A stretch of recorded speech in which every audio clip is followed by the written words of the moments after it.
C'est-à-dire que les Juifs français ont collaboré aussi, au niveau de les instances représentatives, au Veldiv. C'est-à-dire qu'ils ont dit, on se débarrasse des Juifs étrangers pour se sauver, nous, Juifs de France. Et c'était le consensus de la Révolution nationale de Pétain, c'est-à-dire à l'Allemagne, vous prenez les Juifs ressortissants du Reich, qui sont des sans-papiers, c'est-à-dire des clandestins, et des ennemis du Reich, ou des gens qui sont dépendants du Reich au sens administratif et militaire et policier, mais vous ne touchez pas aux Juifs français. C'était ça le deal, ce qu'on cache systématiquement. Et la rafle du Veldiv se fait avec la collaboration des institutions juives représentatives de l'époque, qui est l'UJIF, qui, je le répète, est l'ancêtre du CRIF. Hein, il faut le savoir. Hein, voilà. Et donc, si aujourd'hui on dit que la France, c'est la collaboration et c'est Pétain, il faut dire aussi que le CRIF, c'est l'UJIF. Hein. Or, je vous rappelle qu'à la Libération, les Juifs collabos de l'UJIF, qui étaient très nombreux, quand on lit les décomptes de Robatet dit qu'il quitte Vichy tellement il y a de Juifs à Vichy autour de Pétain, dont le premier, Emmanuel Berle, mari de Mireille du Petit Conservatoire, écrivait ses discours, hein, il faut le savoir. Bon.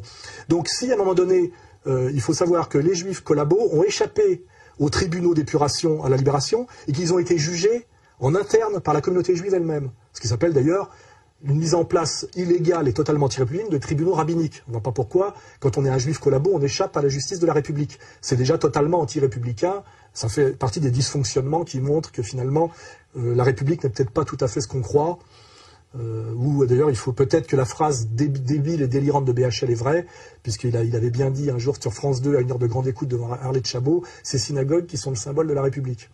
Je pensais que c'était une stupidité, finalement c'est peut-être vrai. Voilà. Enfin donc, si l'idée c'est que les Juifs collabos ont échappé à la justice parce qu'ils étaient collabos à cause de la pression de Vichy et la pression allemande, exactement comme le père de monsieur Drucker, qui était un juif collabo de première, qui envoyait les petits juifs non français à la déportation, notamment à Nice, en leur regardant la quéquette, et qui a terminé médecin-chef du camp de Drancy. On pouvait toujours dire, oui, mais il n'avait pas le choix, parce que pour sauver les juifs de France, il fallait balancer les enfants d'Isieux. Non, excusez-moi, j'ai dit une connerie, les juifs niçois. Donc à ce moment-là, d'accord, mais à ce moment-là, on va dire la même chose. Si la police française et la haute administration française est obligée de faire une politique anti-juive qui n'était pas du tout la politique française d'avant 1939, c'est parce qu'elle a la pression de la victoire allemande et de l'occupation allemande. Donc si les juifs collabos ont échappé à la justice de l'épuration, la haute administration française aurait dû y échapper pour les mêmes raisons. Or, on ne pardonne rien à la France qui est obligée de se comporter comme elle s'est comportée à cause de la domination allemande, mais par contre on pardonne tout aux juifs collabos parce qu'effectivement il y avait la Révolution nationale de Pétain. Ce qui veut dire qu'on est toujours dans le deux poids deux mesures, dans la malhonnêteté et effectivement dans ce qu'on appelle la double éthique. Donc on va dire on est bien au niveau de cette vision de l'histoire, disons de ce qui s'est passé à la Libération et au niveau du discours politique aujourd'hui, effectivement dans la double éthique juive et non pas dans l'universalisme républicain et l'analyse sainement républicaine. Et nous remettrons, je crois, pour enfoncer le clou, la manière dont Mitterrand répond à El Kabbach.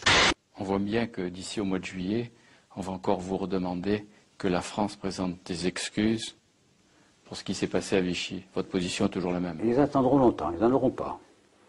La France n'a pas d'excuses à donner, ni la République. À aucun moment je ne l'accepterai. Je considère que c'est une demande excessive de gens qui ne sentent pas profondément ce que c'est que d'être français, l'honneur d'être français et l'honneur de l'histoire de France. Et vous recommanderiez à vos successeurs, s'ils sont de droite, d'adopter la même attitude? Ils feront ce qu'ils veulent, mais bien sûr. Pas de recommandation à faire. Non, mais parce que la pression va se faire également sur eux. Dans 100 ans, peut-être aussi encore. Ouais. Qu'est-ce que ça veut dire? C'est l'entretien de la haine. Et ce n'est pas la haine qui doit gouverner la France. Quand El Kabbach, mandaté par la communauté, lui demande d'accepter, en trahissant le pacte de réconciliation nationale qui avait été signé avec De Gaulle, d'accepter cette saloperie que Chirac a acceptée, car Chirac est une merde. Je crois que c'est Marie-France Garot qui disait, on pensait qu'il était du marbre dont on fait les statues, il est de la faïence dont on fait les bidets. Ces heures noires souillent à jamais notre histoire et sont une injure à notre passé et à nos traditions. Oui, la folie criminelle de l'occupant a été, chacun le sait, secondée par des Français, secondée par l'État français. Chirac a accepté de mettre le doigt dans l'engrenage de la soumission et du déshonneur national, et il nous a tous déshonorés par cette soumission, qui est aussi une soumission, je dirais, d'allégeance à la puissance. Reconnaître la responsabilité de l'État français dans le Veldiv, c'est faire ce que Mitterrand lui-même a toujours refusé de faire, et ce qui lui a valu d'ailleurs qu'on lui ressorte sa Francisque derrière, hein, parce que nos maîtres savent punir ceux qui ne leur obéissent pas, même quand ils les ont financés toute leur vie. Et à cause de Chirac, on a eu une soumission de plus en plus grande chaque année, et on en arrive là à l'ignoble prestation de Hollande, qui est censé représenter les Français, et pas la communauté juive organisée, et qui déshonore la résistance, ma propre famille, le gaullisme, et qui trahit le pacte républicain, en plus sur un mensonge historique. La vérité, c'est que le crime fut commis en France, par la France. Le grand mérite du président Jacques Chirac est d'avoir reconnu ici même, le 16 juillet 1995, cette vérité.